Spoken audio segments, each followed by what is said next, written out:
আমার জীবনের বাস্তব এক ঘটনা। বগুড়ায় কয়েক মাস আগে আমার এক মাহফিল শেষে যখন ছাত্রদেরকে পাগড়ি প্রদান করতেছিলাম, হাফেজ ছেলেরা পাগড়ি নিতেছিল, নাম বলতেছে এক এক ছেলের মাথায় আমরা পাগড়ি পড়াচ্ছিলাম, আলেম ওলামারা সহ। হঠাৎ এক ছেলের নাম বলতেছে মুআজ রহমাতুল্লাহ আলাইহি, নাম বলছে, কিন্তু দেখি কোনো ছাত্র সামনে নাই। কিরে মুআজ কই? কয় হুজুর মুআজ তো মারা গেছে। তাইলে নাম কেন পড়লেন? পাগড়ি কারে দিমু? কয় হুজুর পাগড়িটা হাতায়া দেন, মুআজের মা পর্দার আড়ালে বসে আছে, সেখান থেকে পাগড়ি গ্রহণ করুন। প্রত্যেকটা মানুষের দিল নরম হয়ে গেছে। পাগড়িটা হাতায়া একটা ব্যাগে দেওয়া হলো, ছোট্ট একটা বাচ্চা নিয়ে মুআজের মার কাছে পৌঁছায় দিল। বয়ান শেষে আমি যখন খানা খাচ্ছিলাম, মুহতামিম সাহেবকে জিজ্ঞাসা করলাম, মুহতামিম সাহেব, জীবনে এই অভিজ্ঞতা আমার এই ফার্স্ট যে মৃত ছেলেকেও পাগড়ি দেওয়া হয়। এই কথা বলতেই মুহতামিম সাহেব দেখে কাঁদতেছে, বড় হাফেজ সাহেব পাশে বসা, সেও কাঁদতেছে।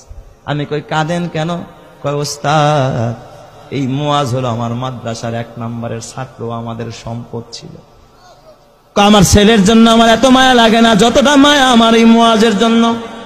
আমি বললাম এত কি গুণ এই মুআজের? কয় ওস্তাদ, মুআজ 18 মাসে কোরআনের হাফেজ হয়, জীবনে পাগড়ি ছাড়া নামাজ পড়ে নাই, মুআজের বাবা নাই, মুআজের মা বড় অসহায়, এই মাদ্রাসা লিল্লাহ বোর্ডিং এ মুআজরে এতিমখানায় ফ্রি খাওয়াই আমরা, চিকিৎসা পর্যন্ত আমরা করাই। আমি বললাম তাহলে মুআজ কেমনে মারা গেল? কয় হুজুর কিছুদিন আগে চিকুনগুনিয়া জ্বর হয়েছে, আমরা ওর মারে খবর দিলাম, বললাম মুআজের মা মুআজের বাসায় নিয়ে যান, চিকুনগুনিয়া জ্বর হয়েছে। মুআজ বাসায় যাইতে চায় না। কয় ওস্তাদ বাসায় গেলে জামাতের সাথে নামাজ পড়তে পারি না, ফজরের নামাজটাও জামাতে পড়া হয় না, আমারে বাসায় দিয়েন না, মরে যাইতো মাদ্রাসায়, মরবো বাসায় যাব না। হুজুর কসম আল্লাহর, এই মুআজ ওর পুরা মাদ্রাসায় আর একটা সুনাম।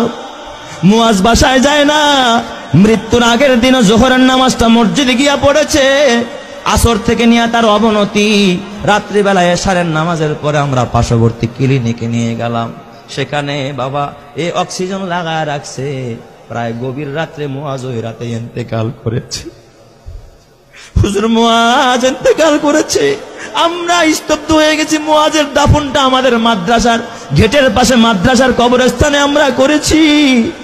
হুজুর আমি বললাম তাহলে ঠিক আছে, মুআজ ইন্তেকাল করলো, তাহলে পাগড়ি কেন মুআজের মাকে দিতে হবে? ওস্তাদ আপনি তো জানেন না। এই কথা বললাম, মুহতামিম সাহেব একটা ডেস্কের বয়ের টান দিয়ে একটা চিঠি বের করছে। কয় দেখেন এই যে পত্র পাঠাইছে মুআজের মা।